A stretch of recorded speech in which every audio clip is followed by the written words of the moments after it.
Selamat datang di The Deep Dive. Hari ini kita akan coba bedah satu naskah renungan yang menarik banget ya. Betul, judulnya Korban yang Hidup. Nah, korban yang hidup, sumbernya dari Roma 12 ayat 1. Jadi misi kita hari ini, kita mau coba bongkar makna di balik metafora yang kedengerannya agak kontradiktif ini kan? Iya, kontradiktif sekali. Oke, kita langsung masuk aja ya.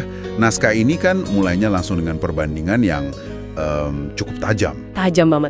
Biasanya kalau kita dengar kata korban, apalagi di konteks perjanjian lama, bayangannya pasti hewan yang disembelih mati di atas mezbah. Betul, selesai urusannya. Selesai. Tapi yang ini justru minta kebalikannya.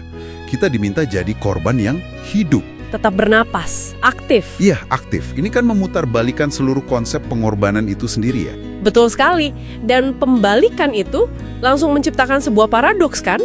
Karena korban yang hidup, ya sesuai definisinya, dia masih punya keinginan, Oh iya benar. masih punya kemauan. Nah, menurut naskah ini, justru disitulah seluruh pergumulannya dimulai.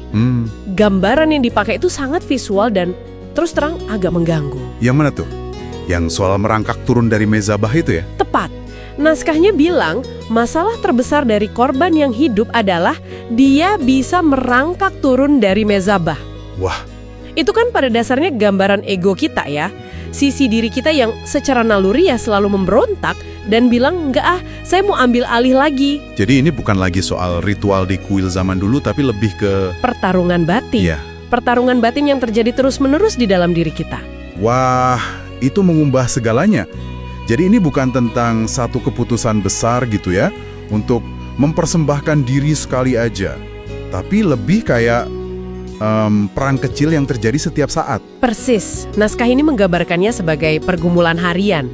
Bahkan dari jam ke jam. Dari jam ke jam. Iya, ada frasa kunci di sana. Mematikan keinginan daging setiap jam.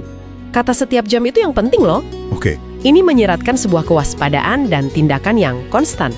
Bukan sesuatu yang Anda lakukan sekali di pagi hari terus beres. ini adalah pilihan sadar yang diulang-ulang berarti. Diulang-ulang terus. Jujur, itu kedengerannya melelahkan banget.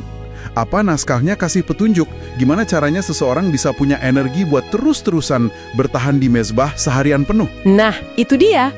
Rasanya kayak nahan napas kan? Lama-lama pasti capek. Anda menangkap inti masalahnya. Ini sebenarnya mirip dengan konsep ego depletion dalam psikologi. Oh, oke. Setiap kali kita menahan diri atau membuat keputusan sulit, kita kan memakai cadangan energi mental. Nah, naskah ini menggambarkannya secara spiritual, bahwa tetap di mezbah itu butuh kekuatan yang terus diisi ulang, bukan sekedar kemauan keras. Makanya, naskahnya ditutup bukan dengan ajakan untuk ayo berusaha lebih keras, tapi dengan sebuah doa. Doa yang di akhir itu ya, Ya, yang isinya minta untuk diikat dengan tali kasih. betul. Itu seperti pengakuan kalau kekuatan kita sendiri nggak akan cukup gitu. Tepat. Doa itu puncaknya. Itu adalah pengakuan bahwa kemauan pribadi kita ini rapuh dan cenderung yaitu tadi merangkak turun. Iya, iya. Permintaan untuk diikat itu simbol penyerahan diri yang sadar. Mengakui kalau kita butuh kekuatan dari luar diri sendiri untuk tetap setia sama komitmen itu. Oke, jadi kalau ditarik gambaran besarnya? Intinya adalah penyerahan diri yang dinamis dan berkelanjutan, bukan sebuah tindakan statis yang sekali seumur hidup. Naskah ini kan sangat fokus pada perjuangan internal ya. Perang melawan kehendak pribadi. Nah, sebagai pemikiran penutup buat Anda renungkan, saya jadi kepikiran. Silahkan.